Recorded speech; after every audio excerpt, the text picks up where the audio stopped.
I'm going to talk to you about voicing. There are two parts to voicing. One is the thickness of the plates, and the second is the bracing pattern and how those braces are carved. Erin has already talked to you about the bracing, so I'm going to focus on the thickness of the plates. When I get the plates, and I have two sets of wood here as an example, when I get the plates, they're already joined and initially sanded. I have what we refer to as the show side, which is the side that is on the outside of the instrument. I want to take as little material off of the show side as possible. So for these particular plates, I've sanded again and polished and inlaid the rosette. You can see this is all prepped and ready to go. This is Port Orford Cedar we're looking at, right? Right. And I think you've got it at a point now where that's ready to be prepped for finish.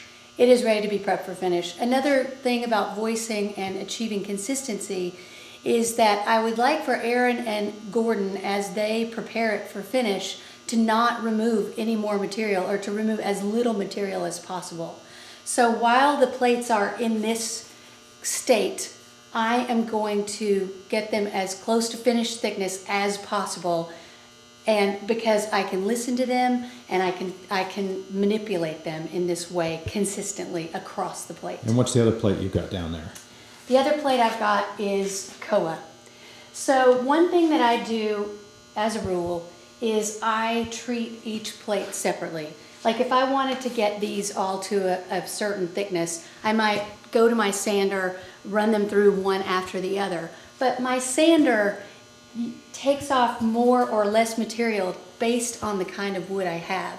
So if I'm gonna voice this plate, Port Orford Cedar, I focus solely on this plate and get it to the point that I want it, and then I move on to the next one. So here's my softball question. Do you thickness these all to the same thickness? I do not thickness them all to the same thickness. I have a target thickness for them, and then once I get near that thickness, then I'll start listening to the wood. I listen to how it goes through the sander, I tap it, and then as I get really close to it, then my goal is to get a consistent thickness across the plate. So I have a very, what is the word? A very accurate, it's a super accurate tool that I use. I'm going to zoom in on this. This is from Stuart McDonald, and it's a dial caliper. I'm going to zoom in on that a little bit. See if it'll focus on it. Sorry about that. But that's a dial caliper. There it goes. That is good to 1/1000th of an inch. And you'll see her using it there. So I start by measuring and seeing I always measure in at least three places. So we're at 80 here, we're at 75 here, we're at 70 here. So you can see that there's variability across this plate, but I've used an orbital sander to polish up the top. So this is not at all surprising.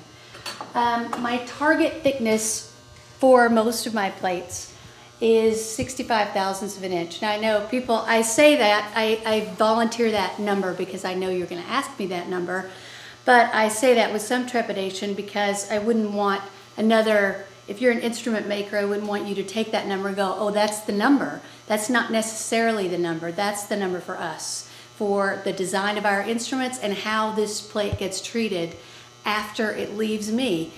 I rely on the fact that Gordon and Erin are not going to take much more material off of this, because then the top is going to be But it is our target is pretty thin, and it's based on our design, but it's solid instrument design really, which says the best approach is to have as thin a top as possible and add bracing rather than a thick top with less bracing. Right. So that's the design we've used. And also, when it leaves me, I will suggest to Erin, we have sort of some rules about the bracing pattern. The bracing pattern for a Port Orford Cedar top is different than the bracing pattern for a koa top. In most instances, we have a little more bracing on the Port Orford Cedar.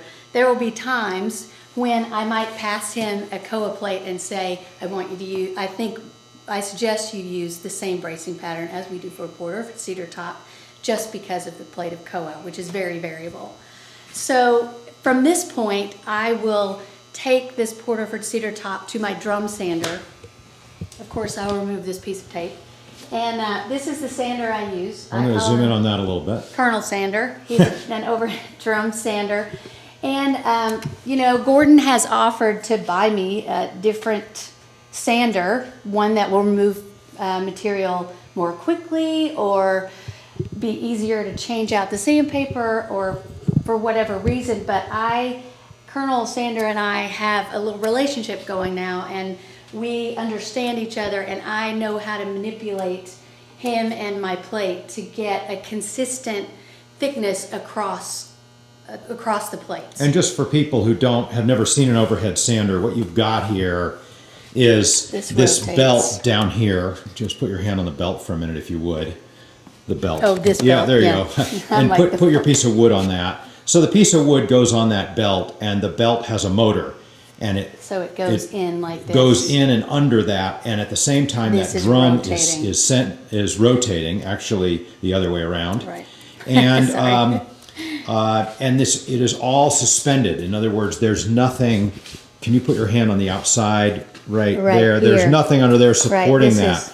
So, you know, most people would say it's certainly a piece of equipment that's not good to a few thousandths of an inch, especially with the sandpaper. Because there's some tilt this way. The sandpaper is variable, especially after I start using it. So even the drum may not be perfectly cylindrical. Right, and this may not be perfectly flat. I know that's true because in my polishing sander, it is not perfectly flat, so I have to do a little dance there. So I think that part of my experience that is valuable is that I understand my tools, I understand their limitations, and I understand how to manipulate them to get the results that I want. So I may, at the end, you saw that I have to go from, 80 thousandths down to 65 if that's my target. I might leave this a little bit thicker since it's poured Orford cedar.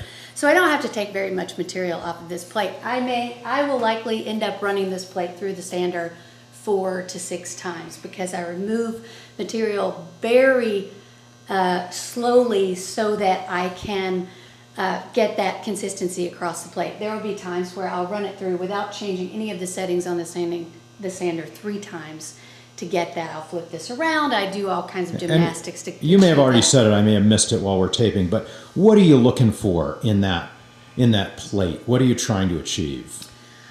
My goal is very simple. While I may do a lot of different things to achieve this goal, the goal itself is to get the very best out of this piece of wood that I can. I keep it in mind.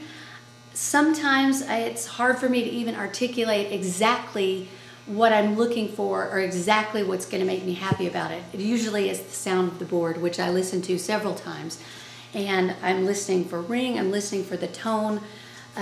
There's a point that you can take it so thin that it's like a piece of paper and you've gone too far. I've done that.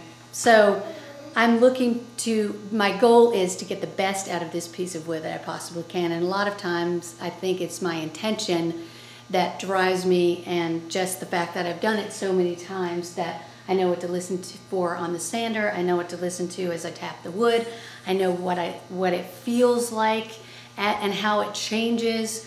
So all of those factors drive what I do next and when I decide to stop with this piece of wood. Okay, did we miss anything?